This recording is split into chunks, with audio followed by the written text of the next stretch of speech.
Or really, it's not the type of thing that a lot of companies would do. We decided that these would be the social norms now, and we just went for it.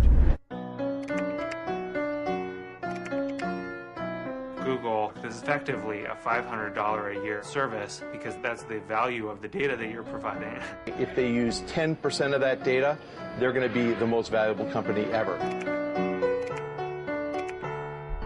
Companies that you've never heard of claim to have about 1,500 points of data on the average American citizen. Is it hard to go through it and actually find specific details about a person? No, that's super easy. Within a couple of minutes, you can figure out what people voted for, what psychological problems they have, what parties they've been to. They're saying it's because I agreed to the latest terms and conditions on iTunes. No one has read the terms and conditions. No one in the world.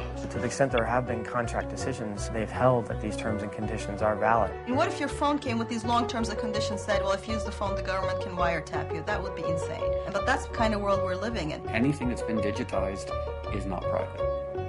And that is terrifying.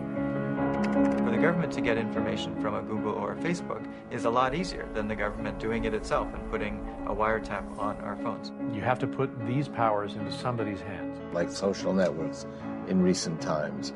If you have something that you don't want anyone to know, maybe you shouldn't be doing it in the first place. That's always what scared me, was if there's some sort of automated system that just red flags you based on the search term.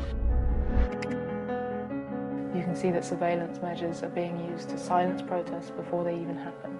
Boom, NYPD SWAT, their bulletproof vests on, their guns drawn. I was like, are you being serious? Are you actually holding me because of a tweet? So we were locked away in Lewisham Police Station for 25 hours. All these powerful institutions, they're not subject to the same invasions of privacy as the rest of us are. So far, the population seems fine with it. If they weren't, they know who to call.